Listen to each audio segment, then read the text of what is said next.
Guys, do you still recall your first meeting? Yeah. Do we recall our first meeting? No, but we met. No, you met. We met. Yeah. It would have been at school. You were the year above me. I think it might have been just to play It music. might have been purely to play music because Andrew knew both us of us. both. Yeah. And I was drafted in to play bass in your band. Was that the first time? I mean, And then we played together as well, didn't yeah. And that might have been the first time. we? Yeah. Yeah. Maybe it was the I think, first yeah, time when literally. he So played- I was he playing in played your band bass. before you'd met me. Yeah. Yeah. There you go. I kind of managed to sort of. Slide your way in there. I'll play. Yeah. I'll play bass. Yeah, I'll play bass. And was there a click? Was there a click? Yeah. Yeah. I mean. Well, it's everything. been 10 years. I've We al- still make music together. Yeah. I've always. Yeah. Now I it could think be so. that the first time you think, now we're put together, and then afterwards you learn. I thought it was a who's wanker. who's this cunt? No, I'm joking. Yeah. Oh, Yeah. Wanker cunt. well, yeah. There must have been a click. I Yeah. think if we're still, Yeah, I think we Still making realised it that we together. were both good at music. yeah, Hopefully. Or had Gravitate. something. And then we started my first band that I fronted. and then I and played wrote for. bass for him. We We kind of switched round. yeah. And then we've always been in a band together since. Yeah. And then we made this. That first time that you played together, what did you think of him, and what did you think of him? I thought Oli was a prima donna. True. I thought he was a great singer, but he wasn't the singer. I wasn't the singer, no. I was. We changed that. It didn't take very long till yeah. that changed. I sung backing, yeah. And Oli's great multi-instrumentalist and singer. Yeah. And when did actually, the Seagirls, band number, how much was it? Band number. Band number, probably like 3 or 4. Maybe. So we were in a band together. 3 for me. 3 for him, maybe 4 for me. Yeah. Yeah. We were in a band together, Yeah. and then I was in a band with the other 2, Yeah. and both of our drummers left, and then me, Andrew, and Rory, we went to a gig, and we were like our friend's band. We were like, this is cool, but I think we can do something better. Like, why don't we get Henry to sing? And then we were like, why did we never do that? Yeah. And then kind of never look back. So how come? What made Seagirls then stand out from the earlier 2 bands? I think it was. I think we're all play to our strengths, don't we? And, Yeah. And what makes it stand out? I don't know. I think we had.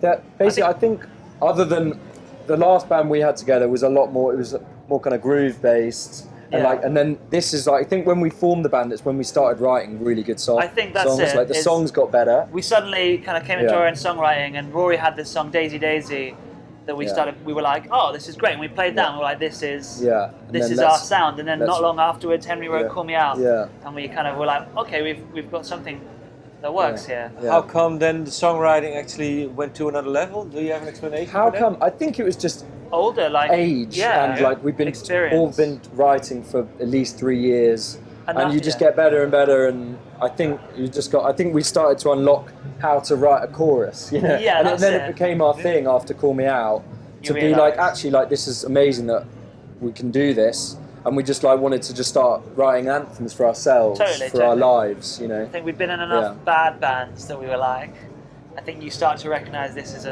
you know what's not working, and when it does work, you're like, well, Yeah. we've got something. What do you think when you wrote "Call Me Out"? I think he showed it to me. I think it was in my garden, and I was like, I think we were like straight away like, that's a great song. And we instantly, I think you had a little bit, and then we were like, you were like, this has been the middle eight. I was like, no, that's the chorus. Yeah. Then this is this, Yeah. and we made the middle 8 into the chorus, made, like, and the pre-chorus was the chorus. It took maybe like 10-15 minutes to. Yeah.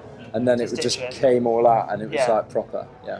I think playing it together, it just kind of created itself almost. Yeah, and then sort of bringing it into the band, because I didn't know if it was going to be as sort of upbeat as it was, and then we put it into the band and just made it into a rock song, and it was just it was like, this is great, this is exciting. And can you tell them what was the sound of the previous bands and this band? Can you say, well, those first songs that you wrote that defined the sound maybe a little bit, or? I think we just got used to. I think it was the sort of starting to write big choruses. Yeah. That we could really let loose and just open up the taps on, like just put massive drums on. Yeah.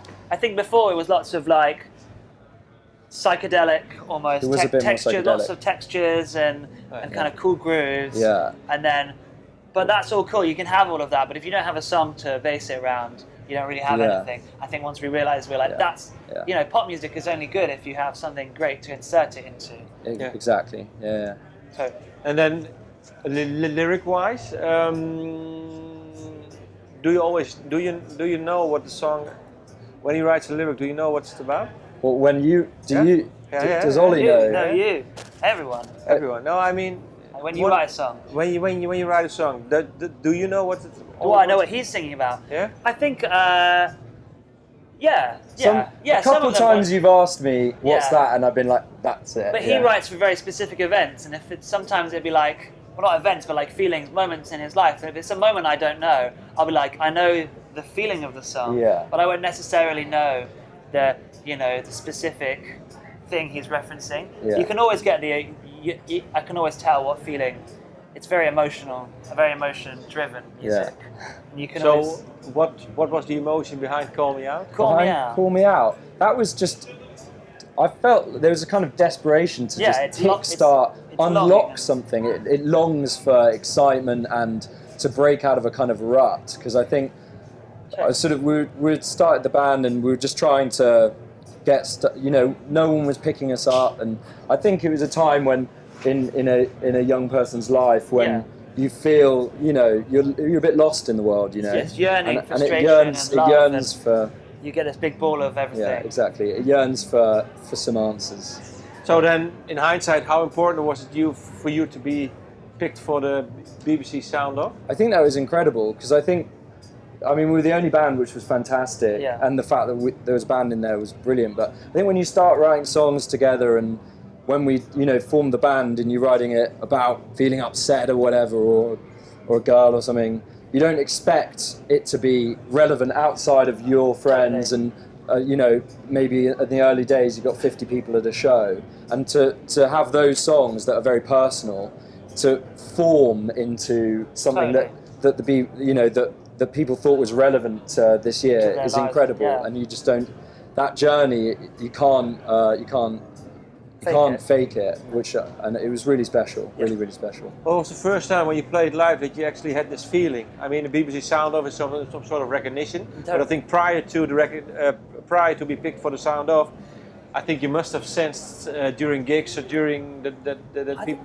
I think every gig we do, you kind of just playing on a guitar and having a sick drum beat behind you. Exactly. You just feel powerful, right? Yeah, exactly. I think it's been exciting playing our songs, and we've been lucky every tour we've done, we've managed to sell it out, and we've been aware, like, oh my God, like every song we play in this set, people are singing back. It seems to mean something to them, and you don't really know because we're in this little fishbowl of our own, and we're not sure like how many other people are noticing it, and we knew it was relevant to us and people that come into our shows, and I like the fact that when we played in Birmingham, someone came up and they were like, "Oh, I don't normally know rock music, and I didn't even feel comfortable to come to the show," and I just and they were like, "Oh, we loved it," and I just think I love that people can pick up on it. And what did it do for you? The BBC Sound Off. What does it do normally for a band? There's nothing guaranteed, is there? No, there's nothing comes with it. It's just a rubber stamp almost, but it's the best rubber stamp you could have. It is the best rubber stamp. But I think it guarantees a certain level of attention that you wouldn't necessarily have otherwise. It's definitely helped us accelerate at a time that we kind of we needed it, maybe. Yeah. Since then, since we put out our first song, "Call Me Out," it felt like there was a momentum that started that hadn't stopped, and then it's just got bigger. Since getting Sound of 2019, it's just grown and grown and grown. It's still growing, and it's still growing. The fact that the fact that we can come here to the Netherlands and play to this packed out tent, and people who can't get in is a testament to that. I think. Now you've released 3 EPs: "Call Me Out," "Heavenly War," and Adored. Sorry, yes. And Adored was in June last year. What are you working on now? We're working on an album. We've got a single coming out next week, actually. 2 days. In 2 days. Probably not. And we're always gonna drip more music out. We like putting out a lot of music because it makes every other show relevant. Because people can come and see a track that they didn't know before live. But we're working towards an album for the beginning of next year, February. Yeah, we've been doing a lot of recording. Yeah. We've just come from the studio 2 days ago. 2 days ago, yeah.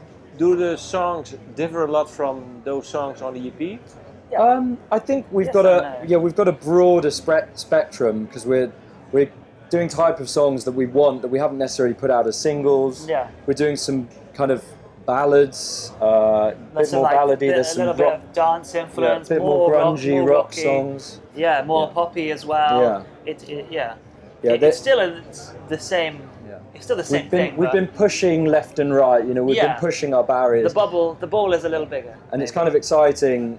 We've been kind of playing, like choosing songs or making songs, and we're like, oh, it would be great to have that kind of song live. I'd love to be able to perform like that live or put across this emotion. So it's exciting in that respect. Right. And if you compare it, what you do now, to the first time that you played together,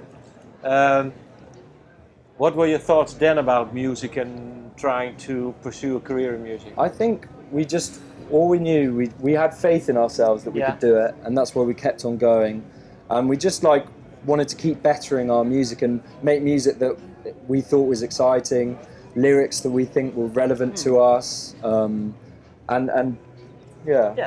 we played in bands for years before any attention, and we never stopped doing it because we love it, and it's great that it's led to this, to being here. But I think we'd still be doing it even if no one was watching. What I quite like talking about the music is even though our songs are changing maybe, and we're pushing the barriers, bit more pop, bit more rock some places, there's still the same sort of DNA to it, and it comes from the same yearning, the same sort of soul that we've got, and there's a couple. There's tracks on there that are almost like part twos to songs we've already put out in meaning or in the story of Seagulls, and it's really exciting, it's just really I don't know, heartwarming is the right way. It's just really, I don't know, it just feels nice to be able to carry on that and just have something that's been lasted 3 years, and we're just going to keep going with it. So the yearning from Call Me Out is still there. We're still yearning. Still yearning. Yeah. I feel there's a Call Me Out Part 2 on the album. Do you feel, or is there? There is, yeah. Yeah. I think Ready for More is a bit lyrically styled. Yeah. Looking forward to it. Awesome. Yeah, good. Thank you for your time. No problem. Yeah, thank you. Yeah. I like your research and your questions. Yeah, brilliant.